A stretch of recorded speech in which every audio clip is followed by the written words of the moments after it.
Friends வணக்கம். இன்றைக்கி நம்ம மட்டன் சூப் பார்க்கலாம். நீங்கள் மட்டன் சூப்பாகவும் எடுத்துக்கலாம், இல்லை எலும்பு சூப்புன்னு வச்சுக்கலாம், இல்லை கால் எலும்பு மட்டன் கால் இருக்கலாம் அந்த மாதிரி கூட வச்சுக்கலாம். நான் மட்டன் கொஞ்சமும் எலும்பு ரெண்டு மிக்ஸ்டன் சூப்பாக இதுவுமே நான் 1/2 கிலோ மொத்தமாக எடுத்திருக்கேன். ஸோ ஃபஸ்ட்டு ஒரு ஸ்பூன் ஜீரகம், 1/2 ஸ்பூன் மிளகு, அப்புறம் கொஞ்சம் கருவேப்பிலை எடுத்திருக்கேன். அப்புறம் பூண்டும் வெங்காயமும் சின்ன வெங்காயமும் எடுத்திருக்கேன். நீங்கள் பெரிய வெங்காயம்னா ஒரு முழு வெங்காயத்தை பாதியை கட் பண்ணி ஆட் பண்ணிக்கோங்க நாளாக. ஆனால் சின்ன வெங்காயம் ஆட் பண்ணும்போது ரொம்பவே நல்லாயிருக்கும்.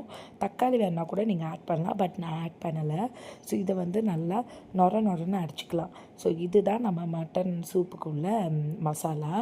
இப்போ நம்ம குக்கர் எடுத்துகிட்டு ஆன் பண்ணி விட்டுட்டு நம்ம 1/2 கிலோ மட்டனை நல்லா வாஷ் பண்ணி வச்சுருப்போம்ல, ஸோ அந்த மட்டனை நம்ம ஆட் பண்ணிக்கலாம். நான் மட்டன் கொஞ்சம் எலும்பு அந்த மாதிரி டைப்பில் ஆட் பண்ணியிருக்கேன்.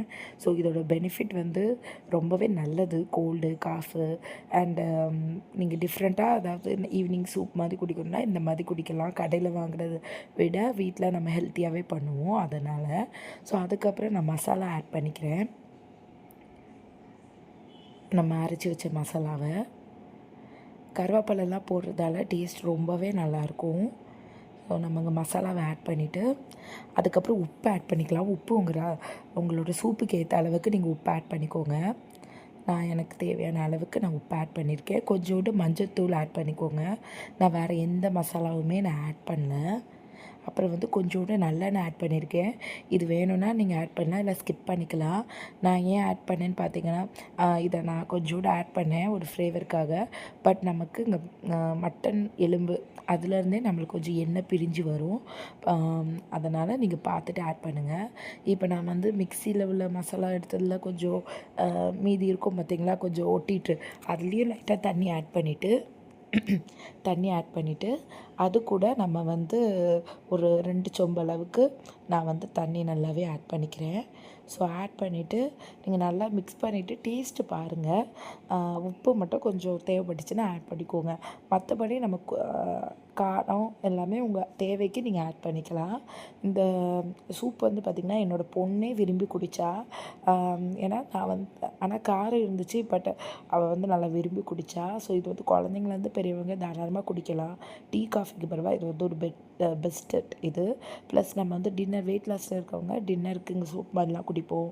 அப்புறம் வெரைட்டி ஆஃப் சூப் செய்யும்போது இதுவுமே ஒரு இதாக நீங்கள் செய்யலாம். ரொம்பவே நல்லாயிருக்கும். கிட்டத்தட்ட ரோட் கடையில் வாங்குறவங்க மட்டன் சூப் மாதிரி இருக்கும். அண்ட் ஹெல்த்தி வெர்ஷனாக நம்ம வீட்டில் பண்ணுறோம், அவ்வளோதான். ஸோ நான் இப்போ நல்லா டேஸ்ட் பார்த்துட்டேன். ஸோ மிக்ஸ் பண்ணிவிட்டு எனக்கு எல்லாமே கொஞ்சம் ஓகேவாக இருந்த மாதிரி நான் சோம்பு போட மறந்துட்டேன். ஸோ அதான் என் பாப்பாவும் போடுவேன்னு சொன்னால், ஸோ அவள் கை தான். சோம்பு கொஞ்சம் போட்டுக்கோங்க. சோம்பு பார்த்திங்கன்னா இந்த சூப்புக்கு ஒரு ஃப்ளேவர் கொடுக்கும். ரொம்பவே நல்லாயிருக்கும். நீங்கள் மட்டன் சூப்புன்னு இல்லை, எல்லா சூப்புக்குமே நீங்கள் சோம்பு ஆட் பண்ணிங்கன்னா ரொம்ப டேஸ்டியாக இருக்கும். ஸோ இப்போ நல்லா நம்ம மிக்ஸ் பண்ணிக்கலாம். கொஞ்சம் எனக்கு உப்பு கம்மியாக இருந்த மாதிரி, ஸோ நல்லா போட்டு மிக்ஸ் பண்ணிவிட்டேன். அண்ட் இது நம்ம 12 விசில் கிட்ட விடணும். அது ஒரு மட்டனுக்கு ஏற்ற மாதிரி. ஏன்னா என்னோடய மட்டனுக்கு கிட்டத்தட்ட 12 விசில் தேவைப்பட்டுச்சு.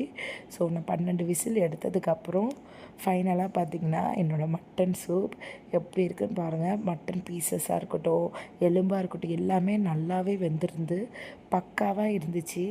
அண்ட் நம்ம ஃபைனலாக கொத்தமல்லி போட்டு சர்வ் பண்ணிக்கலாம். என்னோடய ஹஸ்பண்ட் அவ்வளோ சீக்கிரம் பாராட்ட மாட்டாங்க, பட் அவரே என்ன சொன்னான்னு பாருங்கள். நல்லா இருக்கா உண்மையில்? தேங்க்யூ. வீடியோக்காக சொல்கிறாங்கன்னு நினைக்காங்க. நான் கிச்சனில் இருக்கும்போது பிரியா சூப் ரொம்ப நல்லா இருக்குன்றதால தான் நான் கேமராவே எடுத்தேன். ஸோ இந்த வீடியோ பிடிச்சிருந்தா லைக் பண்ணிக்கோங்க, சப்ஸ்கிரைப் பண்ணிக்கோங்க.